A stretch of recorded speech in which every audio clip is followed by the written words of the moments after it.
Angkat tak angkat pun dapat juga kan. Okey.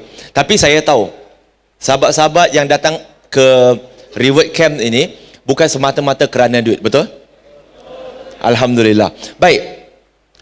Saya nak kongsi sesuatu yang agak personal, agak peribadi kepada diri saya. Dan saya harap benda ini bukannya sebagai satu menunjuk, tetapi lebih kepada kita lebih saling faham memahami. Okey? Dan kita juga mempersilakan panelis kita yang ketiga, iaitu Sir Yusof Chamber.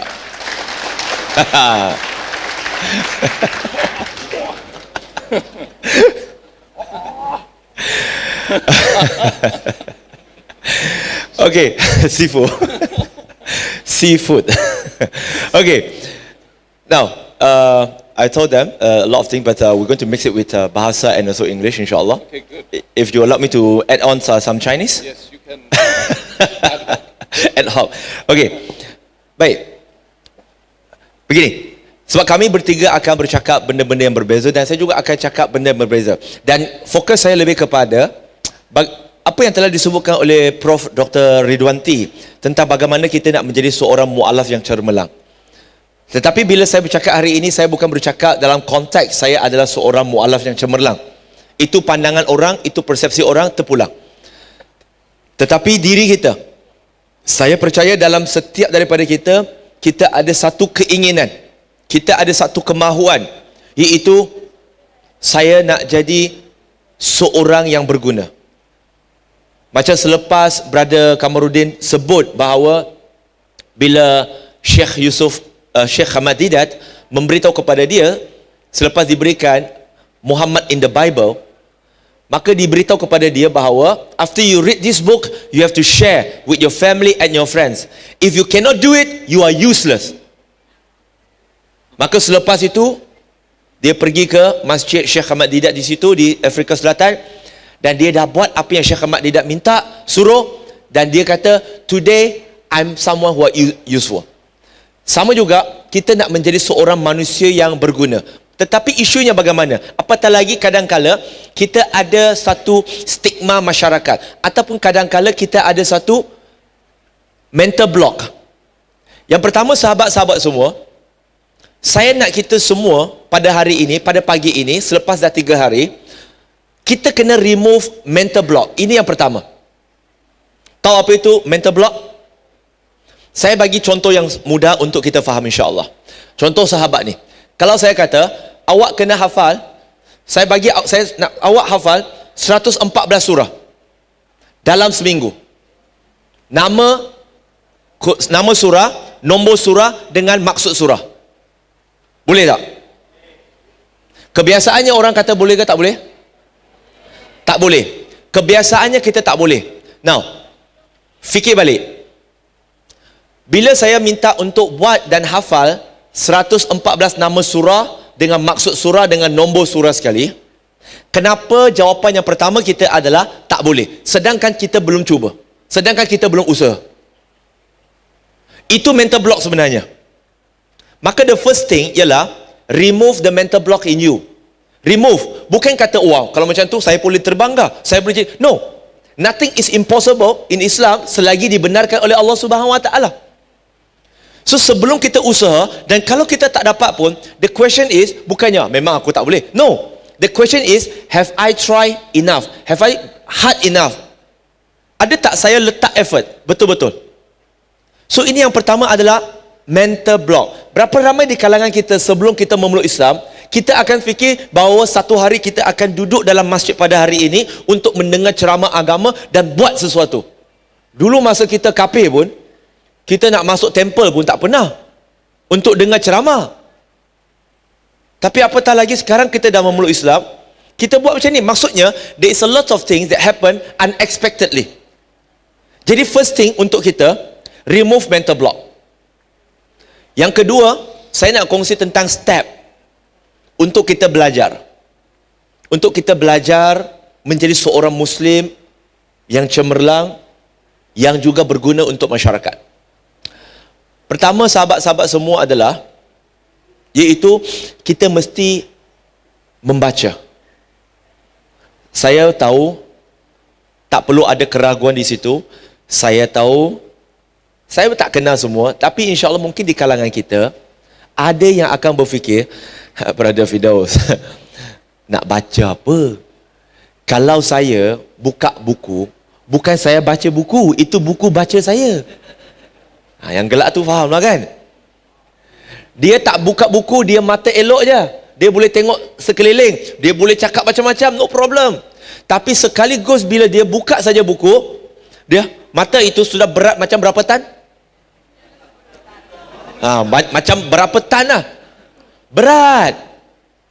Tapi kena faham sahabat-sahabat semua, membaca bukan satu-satunya medium untuk kita belajar.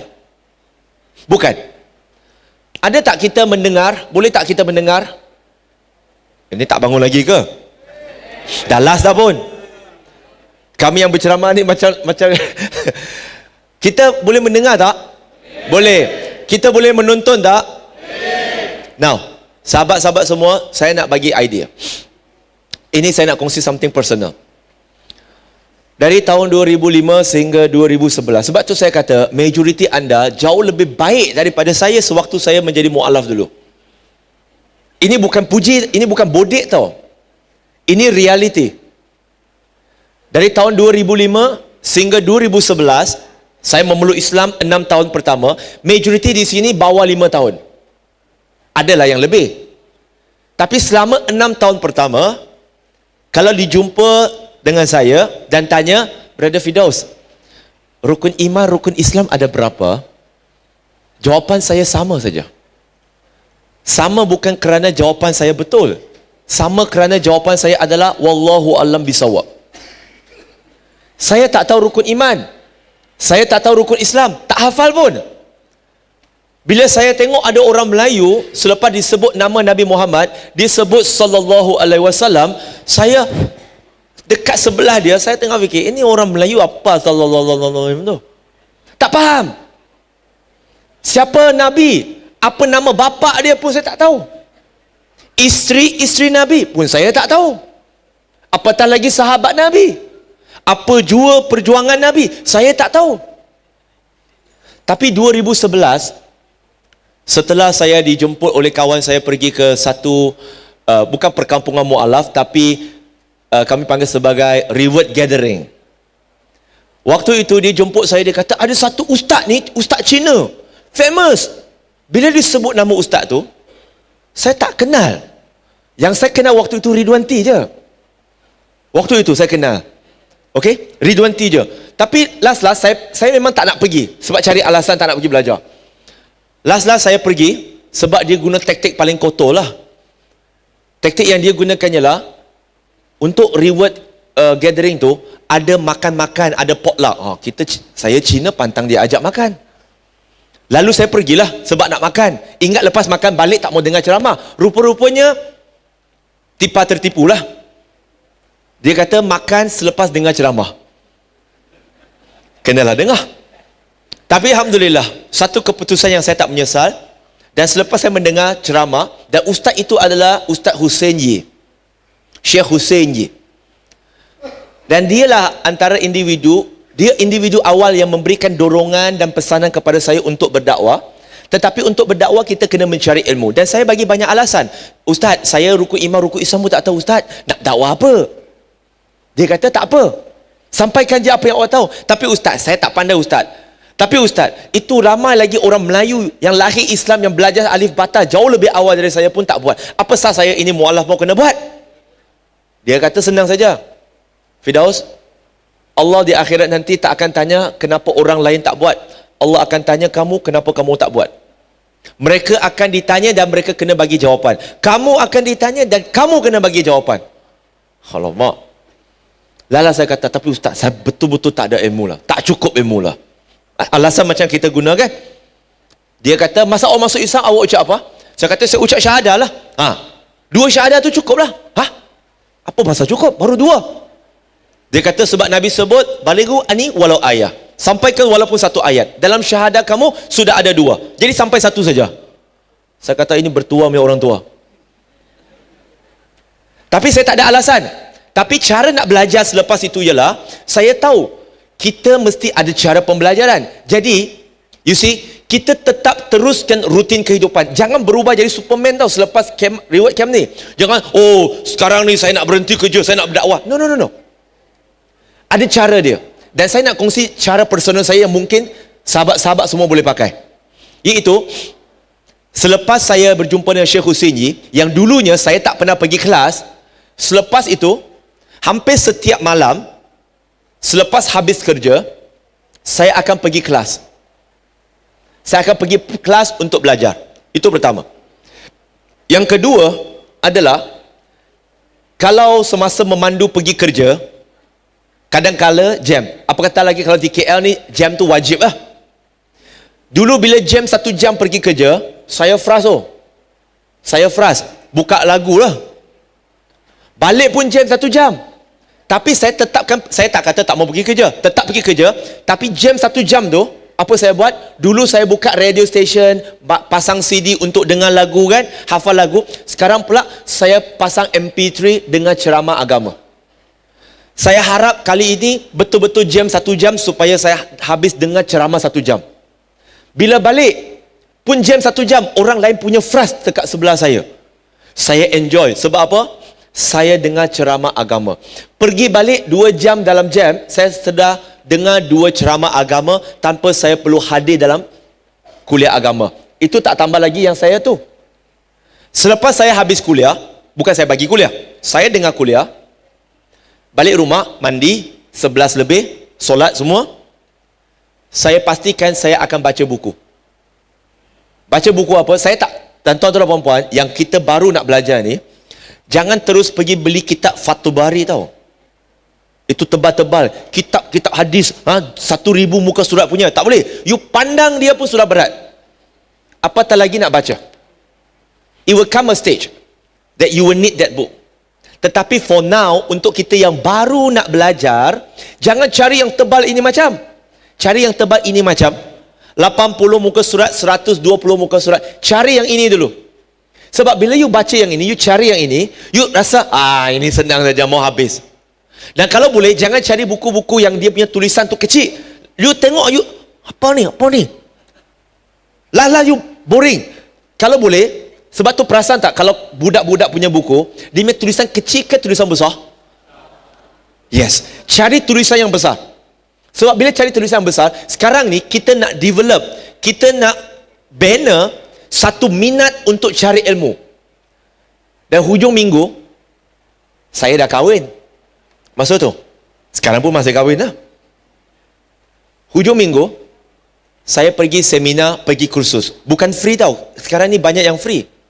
Waktu tu saya kena ambil kursus daripada luar negara yang penceramahnya datang ke Malaysia, kena bayar 250 hingga 400 ringgit. Hampir setiap minggu. Diulang-ulang proses itu. Dan Alhamdulillah. Dan pastikan sahabat-sahabat semua, bila kita dah start mula belajar ni, kita akan keliru. Keliru apa? Keliru sebab, alamak, mau belajar apa? Ini ada, ini usul fiqh ada, ini hadis ada, ini ada, banyak macam ada. Apa saya mau? Dia macam pergi kedai, apa orang kata? Nasi campur. Bila dia tak banyak option, kita ambil apa yang ada aja, betul ke? Tapi bila pergi kedai nasi campur, ada 100 jenis makanan. Kita jalan berapa, kita tawaf cukup 7 pusingan. Baru pilih makanan. Pening. Bila tengok, ini saya mau. Sekejap. Ini pun sedap lah. Itu pun sedap. Nampak tempoyak. Tempoyak best lah. Lepas ada lemak cili api. Pun dia mau. Tapi takkan nak campur tempoyak dengan lemak cili api. Tak kena. Sakit perut. Bagi kita, mu'alaf yang baru nak belajar, termasuk yang bukan mu'alaf pun, yang baru nak belajar, mungkin dulu dia tak ambil agama ni seriously, start dengan benda dan pastikan kita mulakan dengan perkara paling utama, iaitu tauhid, iaitu akidah. Tauhid, akidah, dan juga bagi saya, yang betul-betul bagi saya motivasi, sirah Nabi SAW. Saya boleh kongsi beberapa video yang anda boleh dengar, yang boleh tonton di YouTube, yang biasanya jadi rujukan saya untuk sirah, untuk agama, English dan bahasa Melayu. Kalau English, saya biasanya ambil Yasir Qadhi, Dr. Yasir Qadhi. Kalau untuk macam-macam yang lain-lain, bolehlah tengok Khalid Basalama dan sebagainya. Di situ kita akan dapat penerangan yang sangat detail. Jadi yang pertama sahabat-sahabat adalah baca, cari ilmu. Tak boleh baca buku, at least dengar. At least dengar. Kedua, selepas baca, cuba fahami. Cuba fahami. Faham apa yang telah kita belajar. Dia bukan setakat kata, okey, saya dah baca dah. Saya suka baca ulang-ulang. Tanyalah sahabat-sahabat yang kerja dengan saya di MRM sekarang. Mereka tahu saya jarang ada masa nak dah pergi kuliah. Jadi apa yang saya buat, termasuk hari ini pun, saya akan pasang kuliah. Saya akan pasang kuliah dalam kereta. So sepanjang 3 jam tu, kalau boleh tak payah bercakap banyak lah, nak dengar kuliah. Waktu itulah belajar. Dan kadang-kala satu kuliah yang sama, jangan kata boring asyik kuliah sama je. Tak. Ulang. Tahu kenapa kena ulang? Senang saja analogi dia, insya-Allah.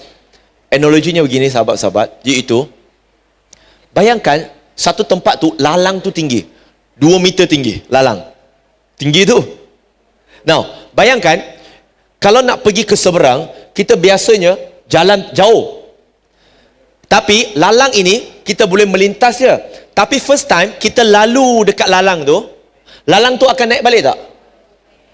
Dia akan naik balik, betul? Bayangkan kalau setiap hari kita ulang jalan yang sama, lalang yang sama, ulang alik selama sebulan. Akhirnya lalang itu akan jadi laluan ke tidak? Sama juga. Bila kita ulang-ulang kuliah, ulang buku yang sama, akhirnya buku tadi yang kita tak berapa faham tu, akhirnya dia akan terbina satu jalan kat situ yang kita hafal. Kita dah ingat benda itu. Itu cara dia. Sebab itu kalau orang yang hafal Quran, dia selalu ulang-ulang.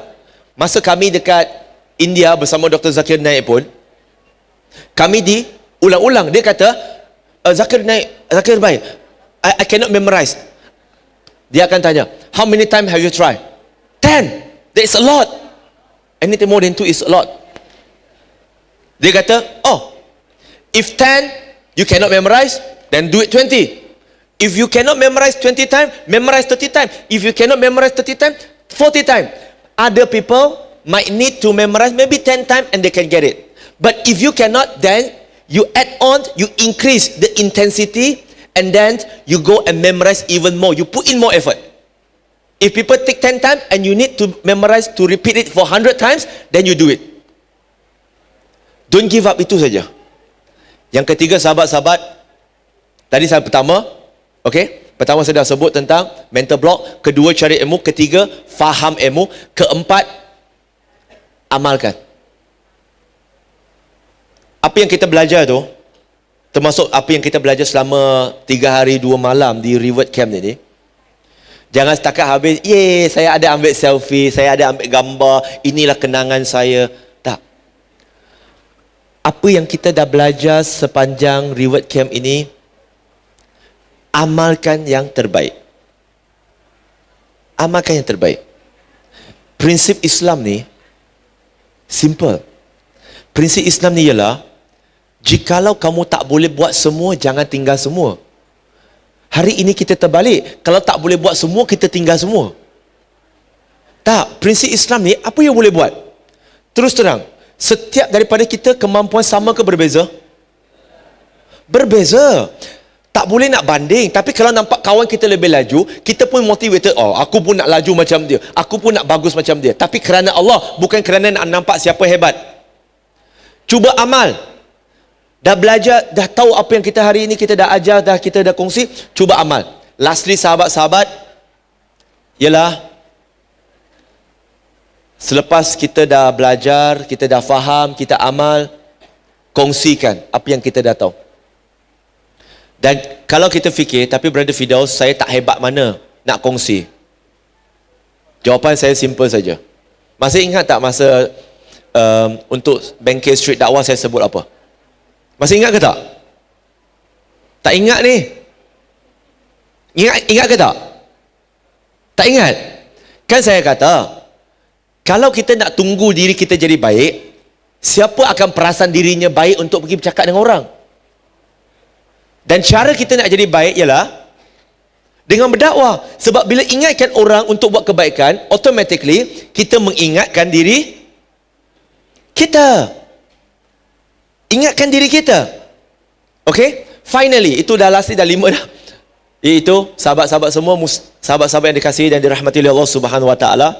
Sebelum saya serahkan kepada Brother Shah, lastly ialah, ingat ya, kita sebagai Muslim, hidup kita macam maraton. Kehidupan sebagai Muslim bukan acara pecut 100 meter. Acara pecut 100 meter, siapa laju, dialah menang. Betul tak? Tapi Islam ini, Allah tahu setiap manusia kelajuan dia berbeza. Sebab itu kita tak diletakkan dalam 100 meters. Tetapi kehidupan kita ini adalah maraton. Tahu maraton? Maraton itu yang lumba lari jauh punya, yang 24 km, 42 km tu. Itu maraton, yang jauh punya. Sahabat-sahabat, the goal untuk maraton ialah untuk kita habiskan perlumbaan itu. Iaitu, jangan fikir ada kawan saya hafal Quran hebat, itu hebat-hebat, 100 meter dia sudah menang. Tak. Yang penting untuk kita semua ini adalah maraton.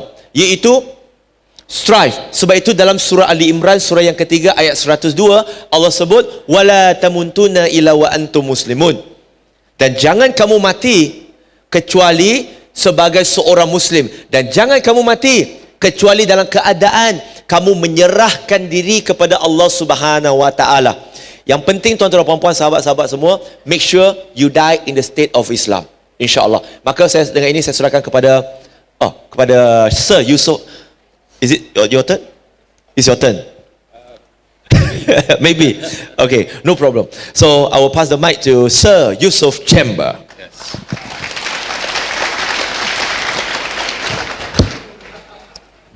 Sifu, thank you. Welcome.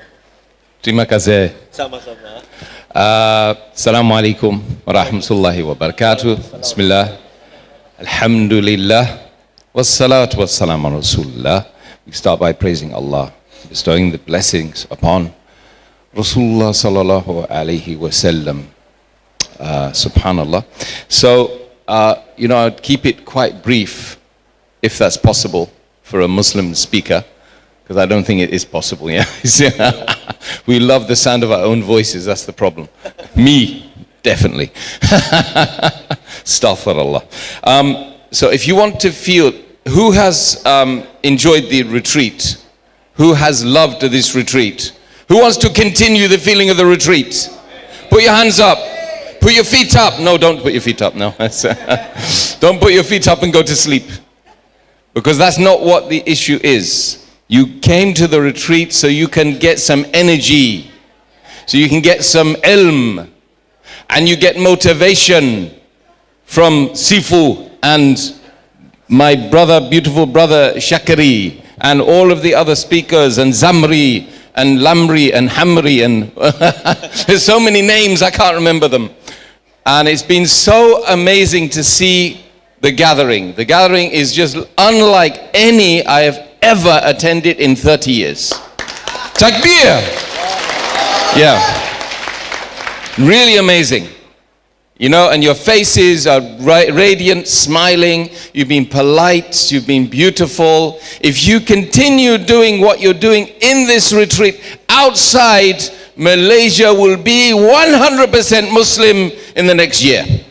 Subhanallah. I have no doubt. If we have 100,000 people like you, my brother, like you, my sister at the back, then we are finished. Finished as we don't have any big issues. But let's remember a few things. Be a Taoist, a Dawahist. You know what a Dawahist is? A Dawahist is cross between an activist and a da'i. An activist and a da'i. So when you think about doing a good action, Rasulullah sallallahu alaihi wasallam said, if you think in the morning about doing a good action, don't wait for the evening to fulfill it. You don't know whether you're going to get to the evening. Reality is you don't know. And if you think of doing a good action in the evening, don't wait for the morning, because you don't know whether the morning will ever occur. So when you're out there, and this is an advice to me, to Firdaus, to Shakri, and all the other speakers, and all the people in this venue, and all the people watching online. Over probably 1,000 people watching online, by the way. So you're all caught on the camera at some stage, by the way. Yeah? The camera, which camera? The camera of Allah subhanahu wa ta'ala.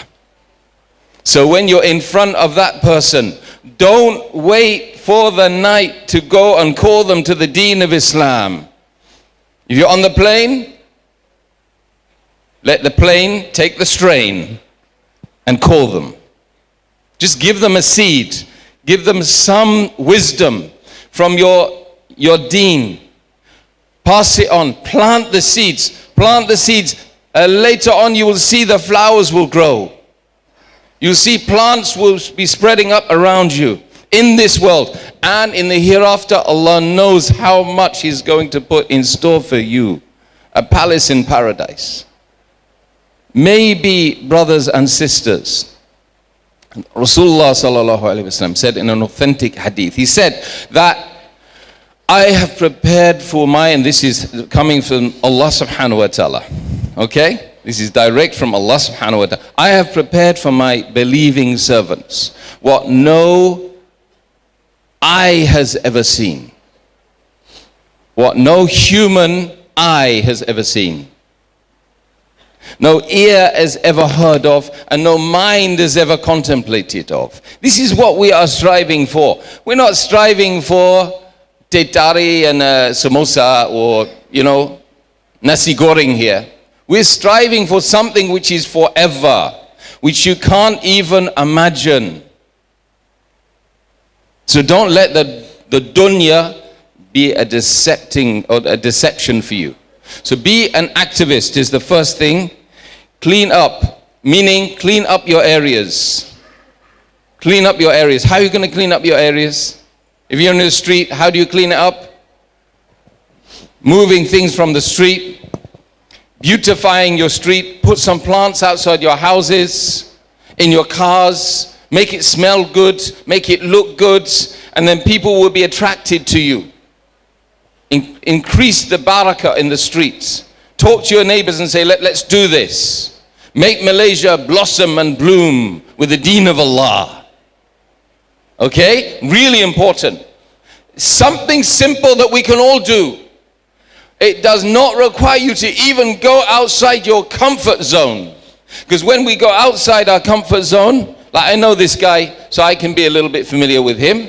If he's not, I don't know this brother from Adam or Eve, I might feel, let me put on some airs and graces. Oh, how are you? Okay? But you don't need to go out your comfort zone to clean your street up, right? Am I right? Yeah. Is it part of the dawah? Is it? You can do the dawah without moving outside your comfort zone. Can you go to your neighbors who are not yet Muslim and give them gifts? Can you? Will you? Good. Okay, so be an activist. And I want you to remember, dawah, not bawah. Eh? Dawah is something incredible. But I learned this from the, can you believe it? I learned this from the seat. At the back of the seat on the aircraft, it says, your life jacket is bawah. Inni, what's this called? Kursi. Is under your seat. So I said, dawah's not under your seat. Bawah, no, it's on top. You know why? Rasulullah sallallahu alayhi wasallam, he was sitting with the companions. And this is the most ajib, most beautiful, most incredible reflection on Rasulullah sallallahu alayhi wasallam and the companions. What do you think the relationship was like between them? Was it good? Did they love him? Did they love him? Did they obey him? Did they do anything for him? Would they take an arrow for him? Would they die for him? Yes. But he's sitting with the companions. He's saying, oh, how I belong for the beloved. How I long to be with my beloved ones. The companions are saying, are we all Rasulullah sallallahu alaihi wasallam? We are not the beloved ones. We are not the beloved ones. They were shocked. Probably they were upset. Maybe some of them were crying. He said, no, you are not the beloved. You are my companions. The beloved ones will come after me, and they will not have seen me, but they will do my sunnah.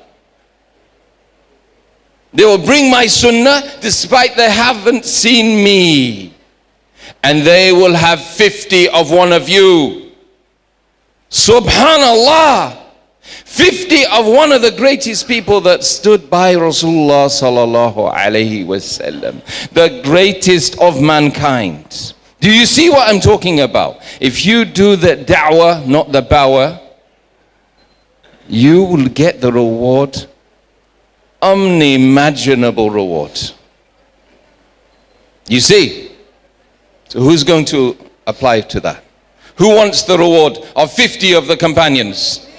Takbir. Alhamdulillah. Of course all of us do. So this is one of the motivational, the most incredible hadiths. When you recite this and you read it to you, you cannot believe it. But it's true. It's sahih. Subhanallah. So, feed up. Don't be fed up. Feed up. Don't be fed up.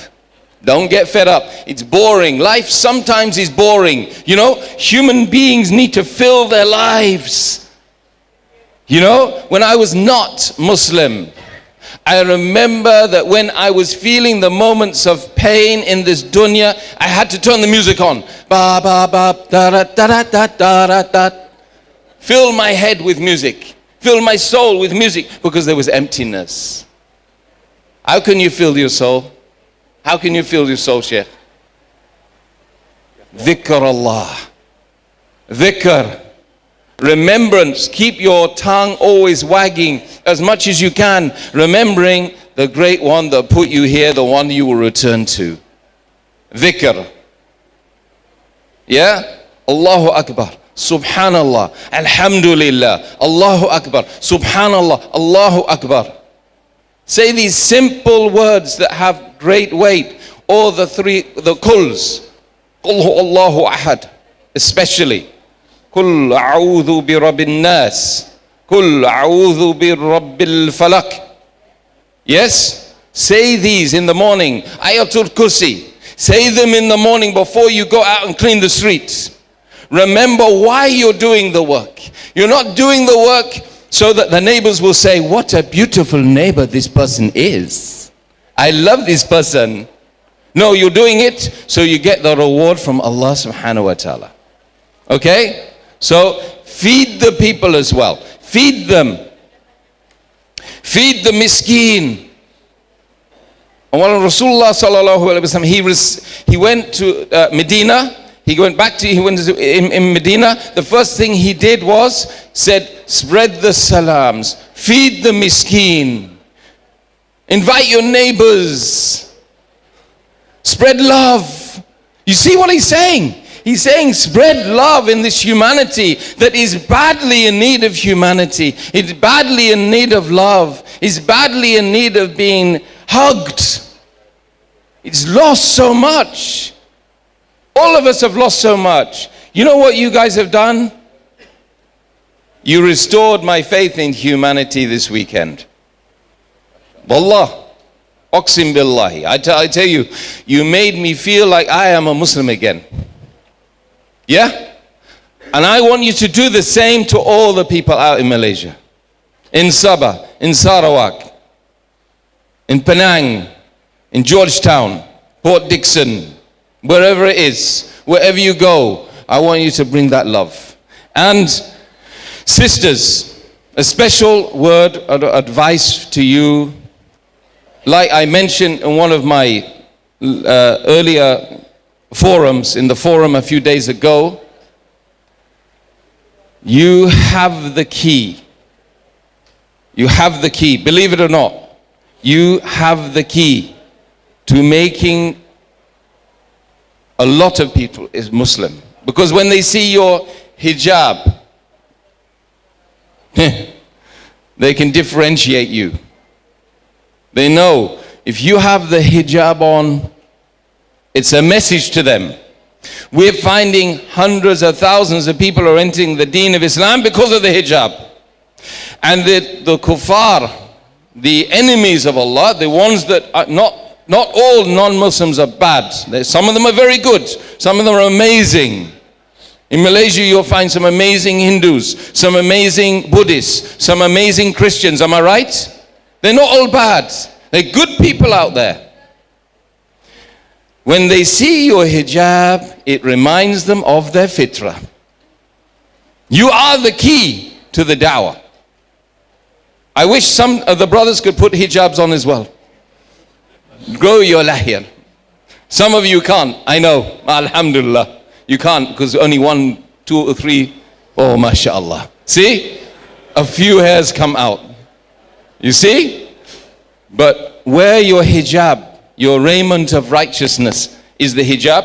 But you know, you can also appear to be Muslim, isn't it? So be externally and internally Muslim. Make the dhikr and spread the salams and feed the poor and clean up the streets and do all things like this, and you will be giving part of the dawah, even though, subhanallah, you haven't been giving the dawah. And the Prophet, should I say, Rasulullah sallallahu alayhi wasallam, he said that if one person is guided to this deen by your statements, by your actions, by your akhlaq, by your image, you know, because there was a woman that spoke to my wife in London. She went to Dubai. Now in Dubai, you don't think you're going to get much dawah, right? To be honest, you will get the tallest building, the biggest shopping mall, the most fastest car. You'll get everything, right? The palaces, heaped up gold and silver, high riding horses, competition in women and children. Competition in women, not so much children. Eh? Sah? Right?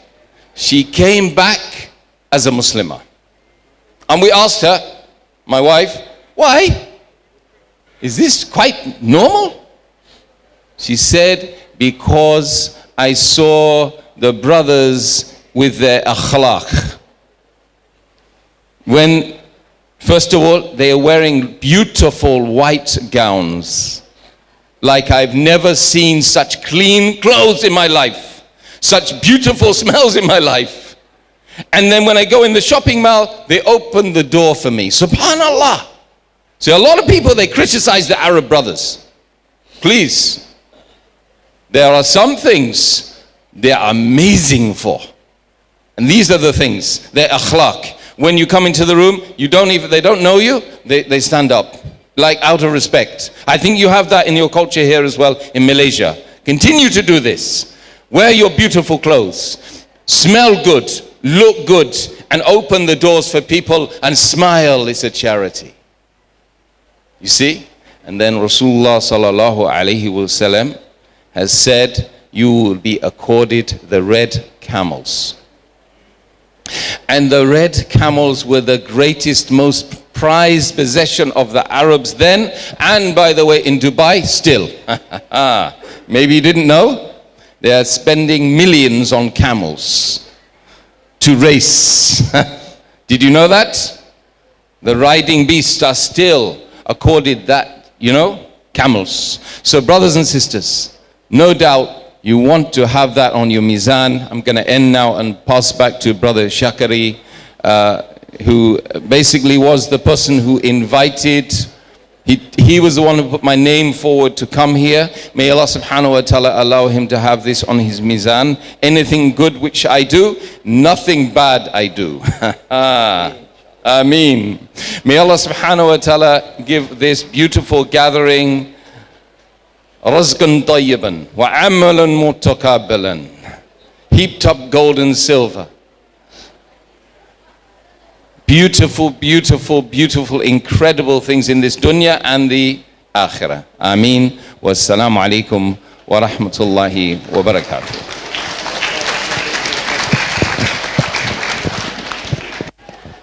Okey, tepukan gemuruh untuk Sir Yusof Chambers.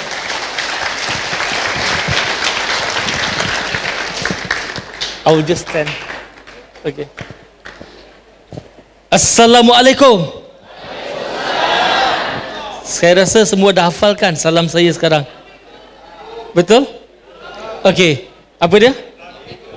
Coming. Okay. Everything good? Okay. So far so good? So near so good? They're far good, near also have to be good. Okay. Bagus. Alhamdulillah. Okay. Kerana masa tak berapa panjang, nak share dengan you all ni mu'alaf sebagai pendakwah. Boleh? Okay. Yang pertama sekali, ini adalah reward camp ataupun convert camp, doesn't matter. Clear ke? Semua tu istilah. Jangan gaduh tentang istilah. Yang kedua, bila kita memeluk agama Islam, kita dipanggil sebagai apa? Bila masuk Islam dipanggil sebagai apa? Mu'alaf ataupun saudara baru ataupun saudara kita. Betul? Kalau kita tengok di masyarakat kita, bila masuk Islam, selama-lamanya mu'alaf. Sudah 5 tahun masuk Islam, masih panggil mu'alaf. Dah 10 tahun masuk Islam, masih lagi saudara kita. Dah 20-30 tahun masuk Islam, dah jadi datuk, ada cucu, masih lagi panggil saudara baru. Sampai bila-bila pun baru je. Betul atau tak betul? Okey, tetapi kadang-kadang tanpa disedari, kita menimbulkan satu kasta kan, yang mana lahir Islam berbanding dengan yang memeluk agama Islam. Macam ada satu kasta yang mana lahir Islam, kononnya kita sudah lebih lama Islam, kita daripada kamu dulu-dulu sudah Islam, kami lagi tahu, kami makan garam lebih banyak daripada kamu, sebab tu dia kena penyakit darah tinggi. Lepas tu yang mu'alaf, walaupun dah 20 tahun masuk Islam, okey, macam saudara Firdaus Wong masuk Islam, okey, saya takkan terkejut. Kadang-kadang ada juga panggil, inilah saudara kita mu'alaf yang memeluk agama Islam, datang bagi ceramah di sini. Sebab saya pun kena. Boleh faham ke? Tapi selepas dah habis ceramah, saya percaya dia akan kata, saya pun tak tahu siapa mu'alaf sekarang. Okey, dah jadi datuk pun dipanggil sebagai saudara baru. Tetapi brothers and sisters, jangan risau. Walaupun kita memeluk agama Islam, kita ada satu persamaan dengan sahabat. Kebanyakan sahabat-sahabat memeluk agama Islam. Betul ke tak betul? Sama dengan kita kan? Tapi kita panggil tak sahabat mu'alaf? Tak ada kan? Okey, itu yang pertama. Yang kedua, brothers and sisters, nak tak berdakwah dengan keluarga kita? Siapa di sini ada mak ke, bapa ke, adik-beradik ke, saudara mara ke yang masih belum masuk Islam? Semua kan? Okey, nak tak kita berdakwah pada mereka? Nak? Okey, saya bagi tips untuk berdakwah, boleh? Yang pertama, kita ambil ayat Al-Quran. Dalam surah An-Nahl, surah nombor 16, ayat nombor 125, Allah Subhanahu wa taala berfirman, "Ud'u ila sabili rabbika bil hikmah wa mau'izatil hasanah wajadilhum billati hiya ahsan." Apakah maksud dia? Serulah semua, apa arti semua? Orang Islam dan bukan Islam, baik lelaki, baik wanita, baik dewasa, baik kanak-kanak. Seru semua ke jalan Tuhanmu, bukan ke jalan kamu, bukan ke jalan fahaman kamu, bukan ke jalan NGO kamu, ke jalan Tuhanmu secara bijaksana.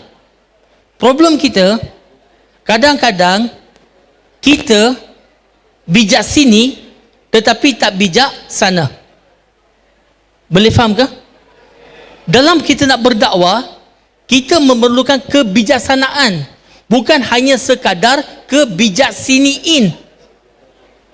Clear?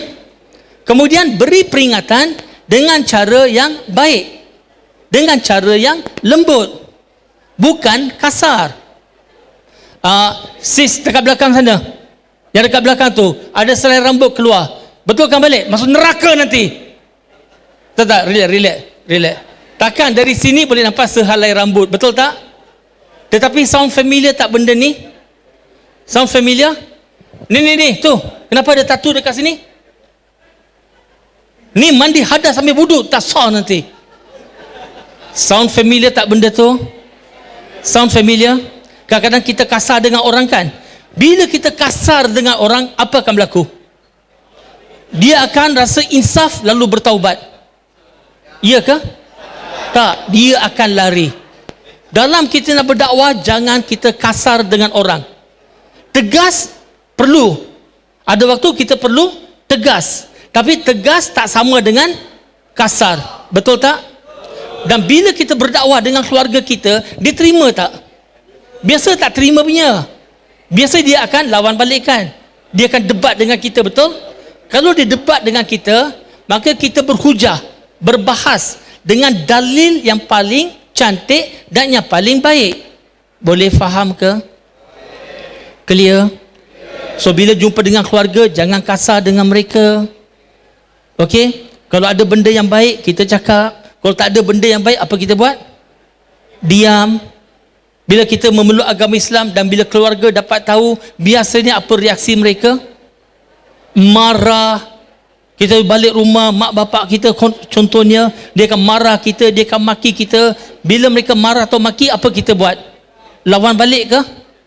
Tidak. Kita diam saja. Bagi dia marah, bagi dia marah, bagi dia marah. Biar dia curahkan perasaan dia. Boleh faham? Kita diam saja. Bila kita diam, apa akan berlaku? Ditambah marah lagi. Cakaplah. Tapi kita diam, jangan lawan balik. Lama-lama dia akan rasa bosan. Kalau tak percaya cakap saya, cuba anda bercakap dengan dinding. Dinding cakap balik tak? Tak ada. Berapa lama anda boleh bercakap dengan dinding? Cuba try test nanti. Betul? Setuju? Nanti bila keluarga kita, bila dia pun sudah bosan, dia pun dah tak marah lagi dah, dia dah cool down. Bila dah cool down, apa kita buat? Kita sentiasa tunjuk contoh yang baik. Lagi dia marah, kita lagi baik. Lagi dia marah, lagi kita picit-picit kaki mak bapak kita. Lagi dia marah, lagi kita sapu rumah kita. Lagi dia marah, lagi kita pergi cuci pinggan mangkuk. Dulu sebelum masuk Islam tak pernah buat pun.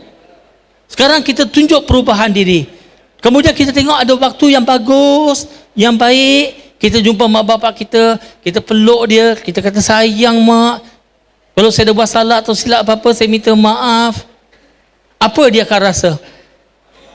Dia sejuk hati. Okey? Mak, saya dah masuk Islam dah setahun dah. Dalam setahun ini, apa yang saya buat benda tak bagus, tolong bagi tahu. Saya perbaiki diri saya balik. Saya dah 6 bulan dah masuk Islam mak. Dalam 6 bulan ini, apa benda yang mak tengok dalam diri saya yang tak bagus, tolong bagi tahu. Saya betulkan balik diri saya. Lepas tu mak bapak kita akan mula fikir balik, sebenarnya tak ada apa-apa pun. Tapi bertambah elok adalah. Habis tu kenapa mak marah saya? You see the point? Dan mak bapak kita, depan kita dia marah kita kan? Tapi di belakang kita, dia jumpakan kawan lain, dia kata, anakku sejak masuk Islam, dia baiklah. Tak macam dulu, dia puji kita balik. Sound familiar? Okey, itu tips yang pertama. Yang kedua, bila keluarga kita masih belum lagi beragama Islam, masih lagi menyembah dalam agama-agama yang lain, jangan hina kepercayaan mereka. Boleh faham? Jangan hina. Surah An'am, surah nombor 6, ayat nombor 108. Allah Subhanahu Wa Taala berfirman yang bermaksud, jangan kamu mencerca. Apa arti mencerca? Menghina, memaki, apa yang mereka sembah selain dari Allah, nescaya mereka mungkin kembali mencerca Allah dengan melampaui batas. Boleh faham? Dan dalam, kalau kita nak bincang tentang agama, apakah formula dia? Surah Ali Imran, surah nombor 3 ayat nombor 64. Allah Subhanahu wa taala berfirman, "Qul ya ahlal kitab, ta'alau ila kalimatin sawaim bainana wa bainakum alla nabuda illallah." Yang bermaksud, katakan kepada ahli kitab, ta'alau, marilah kepada kalimah-kalimah yang bersamaan antara kami dan kamu. Apakah persamaan yang kita nak cari? Allah nabuda illallah, yang bermaksud tidak ada yang layak disembah kecuali Allah. Boleh faham ke? Clear? Okey. Sekarang Allah suruh kita cari persamaan atau perbezaan? Persamaan. Kalau kita bincang dengan keluarga kita perbezaan, apa akan berlaku? Apa yang berlaku? Bergaduh, konflik. Tapi kalau cerita persamaan, harmoni. Persamaan apa yang kita nak cari? Tidak ada yang layak disembah melainkan Allah. Soalan, adakah semua agama sama? Tidak. Semua agama tak sama. Surah Ali Imran, surah nombor 3 ayat nombor 19. Satu-satunya agama di sisi Allah adalah Islam. Surah Ali Imran, surah nombor 3 ayat nombor 85. Kalau siapa-siapa memilih agama selain dari Islam, tidak akan diredai oleh Allah. Semua agama tak sama, tetapi ada nilai-nilai persamaan dan juga ada perbezaan. So kita fokus pada persamaan. Boleh faham ke? Seterusnya, bila kita nak berdakwah dengan seseorang, bukan nak menang hujah, tetapi kalah hati. Kadang-kadang kalau kita debat, kita menang hujah, dia rasa semakin jauh. Tapi kita nak menang hati. Boleh faham ke? Okey, tentang peristiwa ini, ada satu benda yang berlaku dalam hidup saya. Itu yang sebenarnya memberi kesan kepada saya, yang sampai sekarang saya jadi begini. Dulu masa saya mula-mula masuk agama Islam, saya akan rasa sedih. Mak bapak saya tak Islam, adik-beradik tak Islam, saya akan menangis. Saya ingat kita serupa. Saya nak mereka ni cepat-cepat masuk Islam. Sebab saya risau kalau mereka mati dalam keadaan tak sempat masuk Islam. Waktu itu biasalah tengok debat dan sebagainya.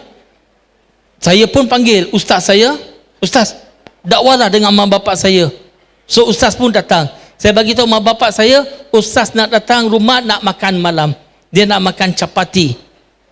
So mak bapak saya kata, "Okey, jemput datang." So ustaz pun datang. Saya bagi ringkas saja. Ustaz saya pun berceritalah dengan bapak saya, cerita pasal Islam. Bapak saya ni bila bercakap, dia tak mau kalah. Boleh faham? So ustaz tu cakap je, dia akan lawan balik. Dia lawan balik. Kemudian ada satu benda bapak saya cakap, saya dah lupa. Ada satu benda bapak saya cakap, yang itu saya memang tahu nak jawab. Sebelum ustaz saya boleh cakap apa-apa, saya pun smash.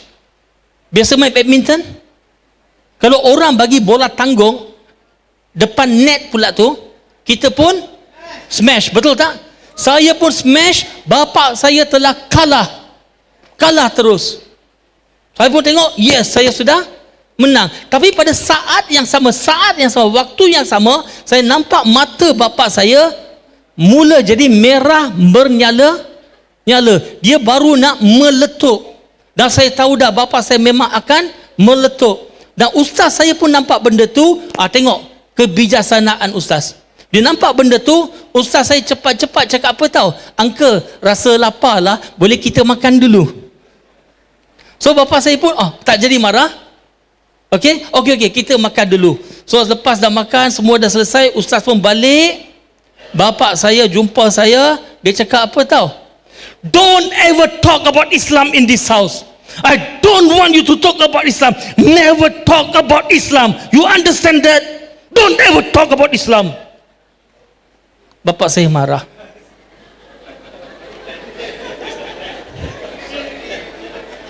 Apa anda rasa? Anda yang tak kena marah pun dah rasa tension. Saya boleh berdakwah di merata-rata tempat. Satu Malaysia saya pergi, alhamdulillah. Negara-negara lain, banyak negara lain saya berdakwah. Tetapi dengan mak bapak sendiri, tertutup pintu untuk berdakwah. Ini memberikan saya satu kesedaran. Dakwah bukan untuk membuat orang semakin jauh dari Islam. Kalau saya berdakwah dan orang semakin jauh, something is wrong with me. Boleh faham ke? With my method. Bukan Islam ya. Something wrong with me. Sepatutnya bila kita berdakwah, kita patutnya membawa orang semakin hampir kepada Islam, dekat dengan Islam. Masalah kita tak sabar. Kita nak semua cepat. Hari ini aku berdakwah, bila dia kena masuk Islam? Semalam.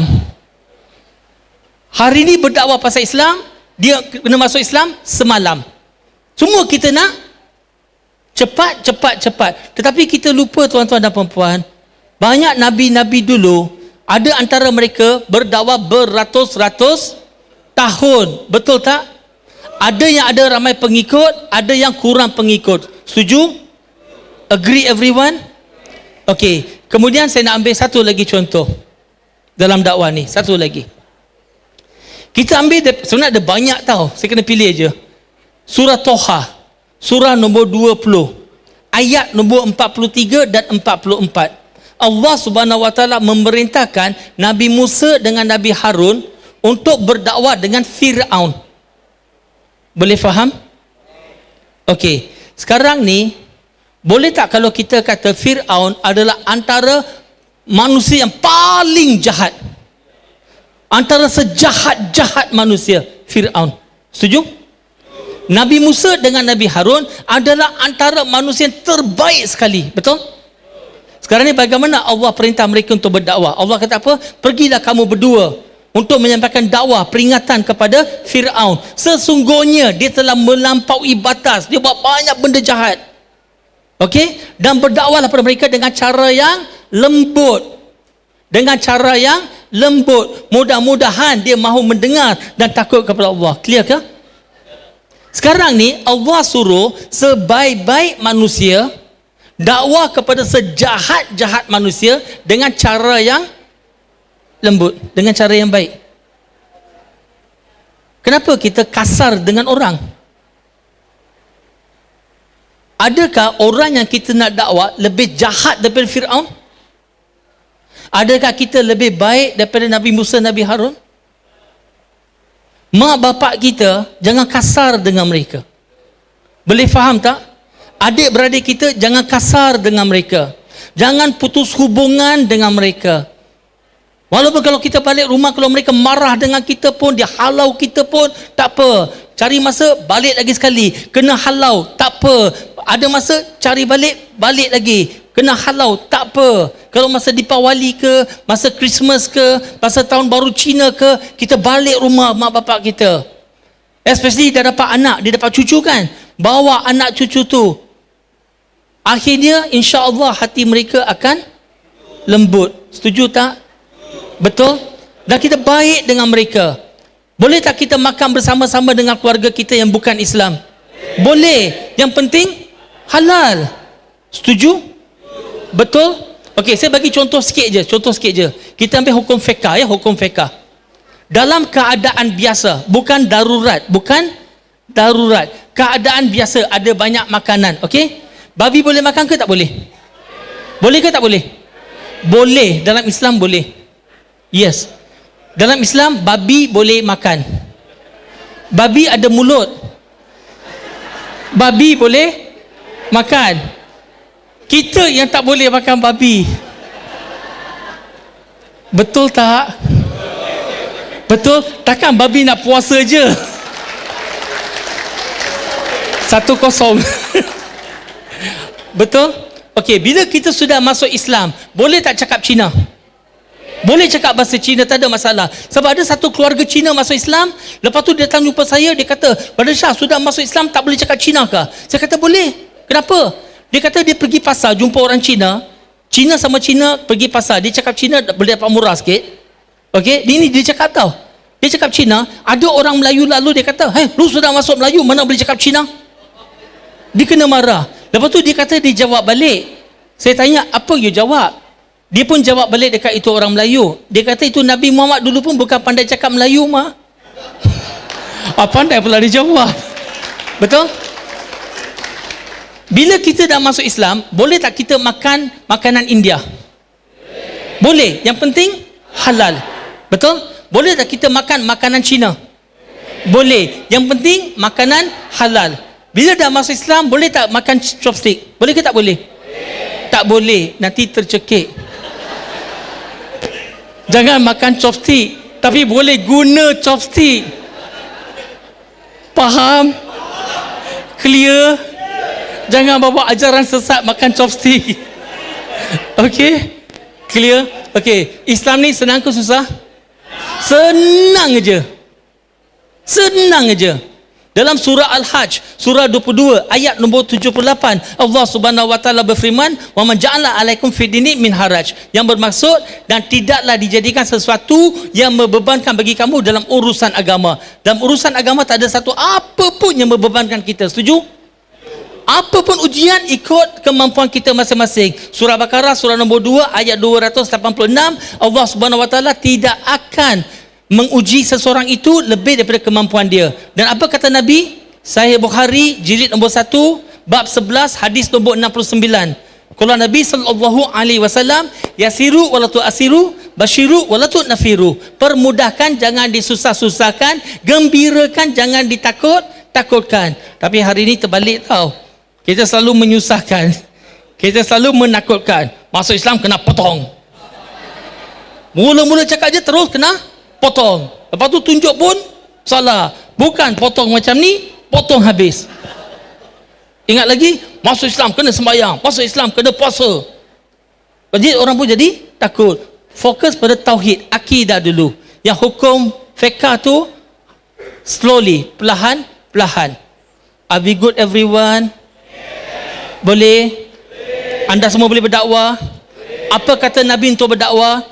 Sahih Bukhari jilid nombor 4 bab 56 hadis nombor 667, qala Nabi sallallahu alaihi wasallam, balighu ani walau ayat. Sampaikanlah walaupun satu ayat. Berapa banyak ayat anda sudah tahu? Banyak. Fatihah pun dah 7 ayat, syahadah pun dah 2 ayat, betul? Betul? Okey, habis nanti kita sudah habis program kita ni. Tengah hari ni habis kan? Bila dah habis tengah hari ni, apa kita buat? InsyaAllah, yang mana belum lagi berdakwah sebelum ni, kita akan berdakwah. Yang mana sudah berdakwah, kita akan memperbaiki lagi dakwah kita. Boleh? Boleh semua? InsyaAllah. Mudah-mudahan Allah Subhanahu wa taala memberikan kita kekuatan, Allah membimbing kita, dan mudah-mudahan setiap amalan yang kita lakukan menjadi amal jariah di akhirat nanti. Okey? Setakat ini sahaja. Wa akhiru da'wana alhamdulillahi rabbil alamin. Assalamualaikum warahmatullahi wabarakatuh. TQVM. Baiklah, majlis mengucapkan ribuan terima kasih kepada Yusuf Chamber dan Brother Firdaus Wong, juga dengan Brother Syakirin, di atas perkongsian yang sangat bermanfaat yang telah diberikan kepada kita semua. So tuan-tuan dan perempuan, adakah anda masih bersemangat lagi? Ada nak teruskan program ini? Kita teruskan seminggu lagi, nak? Okey, baiklah, sebentar lagi kita akan terus kepada majlis perasmian yang akan dilaksanakan di pentas utama. So saya mohon kepada para peserta untuk kita terus ke pentas utama sekarang juga.